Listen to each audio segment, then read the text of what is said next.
You've admitted that you had sex at that hotel in October 2017. That was a false claim. So You're talking about a hypothetical. So you can't tell me whether someone who has committed a sexual assault is disqualified from being Secretary of Defense? Senator, you're talking about a hypothetical. Did you ever engage in any acts of physical violence against any of your wives? Confidential settlement agreement off of a nuisance lawsuit. Right. Your employees in that event filed a sexual harassment charge as a result of it.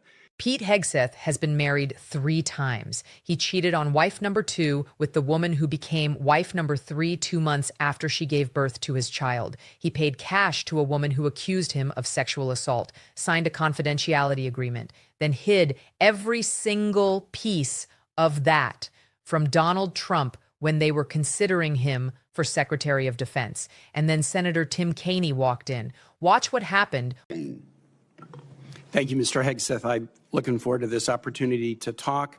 I want to return to the incident that you referenced a minute ago that occurred in Monterey, California in October 2017. At that time, you were still married to your second wife, correct? I believe so. And you had just fathered a child by a woman who would later become your third wife, correct? Senator, I was falsely charged, fully investigated, and completely cleared. So you think you were completely cleared because you committed no crime. That's your definition of cleared? You had just fathered a child 2 months before by a woman that was not your wife. I am shocked that you would stand here and say you're completely cleared. Can you so casually cheat on a second wife and cheat on the mother of a child that had been born 2 months before, and you tell us you are completely cleared? Senator, how is that a complete clear? Senator, her child's name is Gwendolyn Hope Hegseth, and she's a child of God, and she's 7 years old. And she was, and you cheated on the mother of that child less than 2 months after that daughter was born, didn't you? Those were false charges. Well, it was fully investigated, and I was completely cleared. And I'm so grateful for the marriage I have to this amazing woman behind me. You've admitted that you had sex at that hotel in October 2017. You said it was consensual, isn't that correct? Anything? You've admitted that it was consensual, and you were still married, and you just had a child by another woman. Again, how do you explain your judgment? Completely false charges against me. You fully investigated, and I was completely clear. You have admitted that you had sex while you were married to wife 2 after you just had fathered a child by wife 3. You've admitted that. Now, if it had been a sexual assault, that would be disqualifying to be Secretary of Defense, wouldn't it? It was a false claim then and a false claim now. If it had been a sexual assault, that would be disqualifying to be Secretary of Defense, wouldn't it? That was a false claim.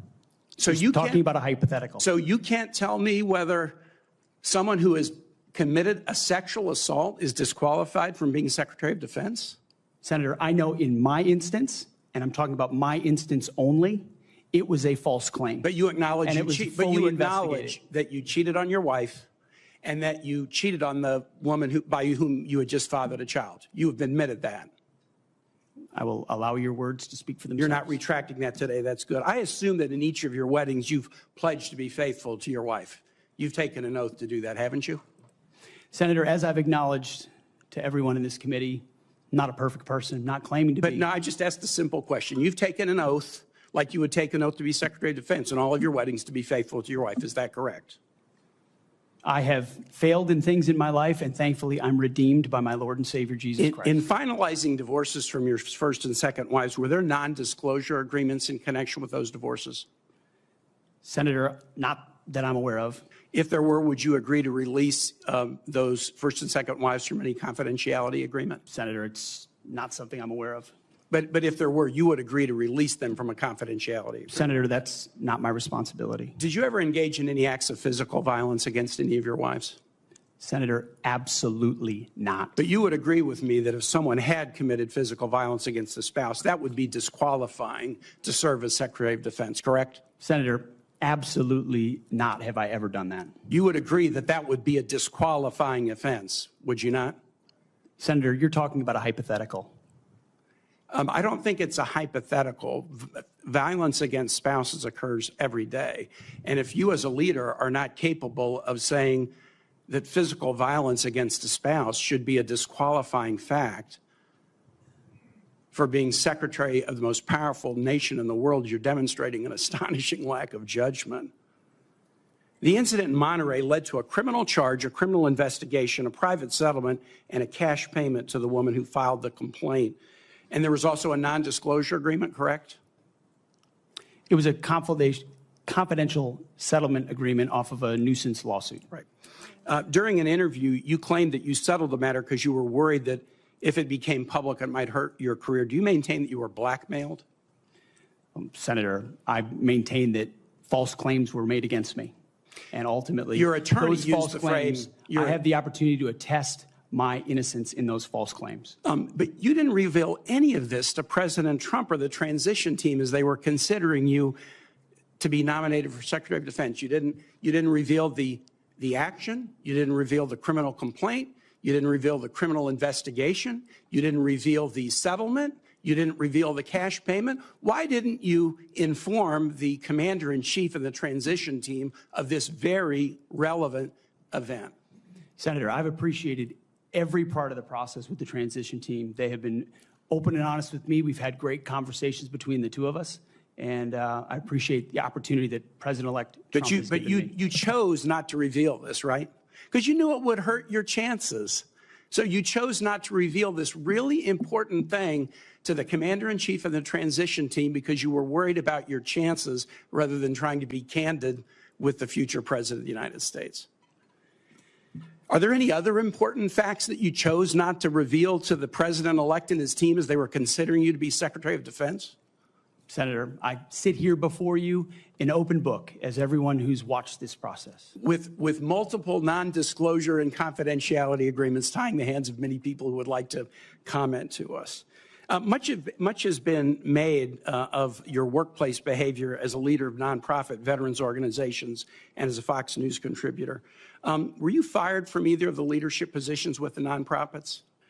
I was the leader. I was the CEO of Concerned Veterans for America and the executive director of Vets for Freedom. Were you fired from either of them? And I was never fired from a veterans organization. Do you have non-disclosure agreements with either of those organizations? Not that I'm aware of, Senator. Many of your work colleagues have said that you show up for work under the influence of alcohol or drunk. I know you've denied that, but you would agree with me, right, that if that was the case, that would be disqualifying for somebody to be Secretary of Defense. Senator, those are all anonymous false claims, and the totality they're not anonymous. The letters on the record here. They're not anonymous. On the record, we've seen records with names Vets attached for Freedom, to them. Concerned Vets for America, and Fox News one of your colleagues working said, hard every day on behalf of one of your mission. colleagues said that you got drunk at an event at a bar and chanted, "Kill all Muslims." Another colleague, not anonymous, we have this, said that you took co-workers to a strip club. You were drunk, you tried to dance with strippers, you had to be held off the stage, and one of your employees in that event filed a sexual harassment charge as a result of it. Now, I know you denied these things, but isn't that the kind of behavior that, if true, would be disqualifying for somebody to be Secretary of Defense? Senator, anonymous false charges. They're not anonymous. And I'll just conclude and say this to the chairman. You claim that this was all anonymous. We have seen records with names attached to all of these, including the name of your own mother. So don't make this into some anonymous press thing. We have seen multiple names of colleagues consistently throughout your career that have talked about your abusive actions, Chairman, attitudes, I think he's words, over and his time. statements. He's way over his time. I now yield. And thank you very much. I now ask unanimous consent to enter into the record a family court order concerning the appointment of parenting time between Mr. Hegseth and Mrs. Samantha Hegseth. It states that there were no claims of domestic abuse or probable evidence of abuse in the relationship. Without objection, that will be added to the record. When a man with one wife for 41 years asked Pete Hegseth to explain himself, "I am redeemed by my Lord and Savior Jesus Christ." That was his answer. Not, "I take responsibility," not, "I made mistakes, and here is what I have done to address them." Not even a simple, "You're right, Senator." Those were serious failures of judgment. Just Jesus used like a get out of jail card, pulled out at the exact moment accountability arrived at the table. The man who quotes Pulp Fiction as Ezekiel at the Pentagon podium. The man who compares Trump to Jesus in press conferences. The man who calls journalists Pharisees suddenly found religion the moment Tim Kaine asked him to explain his children. Because here is what actually happened. And I want you to hear this clearly. Pete Hegseth was married to wife number 2. While still married to wife number 2, he was sleeping with a woman who was not his wife. That woman got pregnant. She gave birth to his daughter, Gwendolyn Hope Hegseth, who is now 7 years old. And 2 months after that daughter was born, Pete Hegseth was at a hotel in Monterey, California, involved in an incident that resulted in a criminal complaint, a criminal investigation, a private settlement, a cash payment, and a confidentiality agreement. His daughter was 2 months old. And when Kaine pressed him, not once, not twice, but 7 times to simply confirm what his own record showed, Hegseth's only weapon was a phrase he repeated like a broken record: false charges, fully investigated, completely cleared. Kaine never even argued with that. He didn't need to. He just kept asking the follow-up question Hegseth couldn't escape.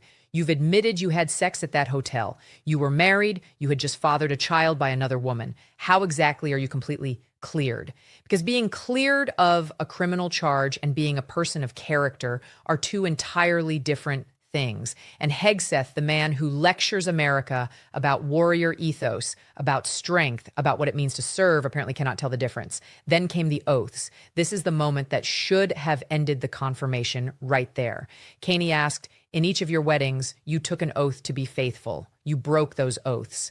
Now you are asking us to confirm you to an oath, the oath of the Secretary of Defense. Why should anyone believe you will keep this one when you couldn't keep the simpler ones? Hegseth started to deflect. Kaine stopped him. I'll allow your words to speak for themselves. That's the line. Not a dramatic speech. Not a long legal argument.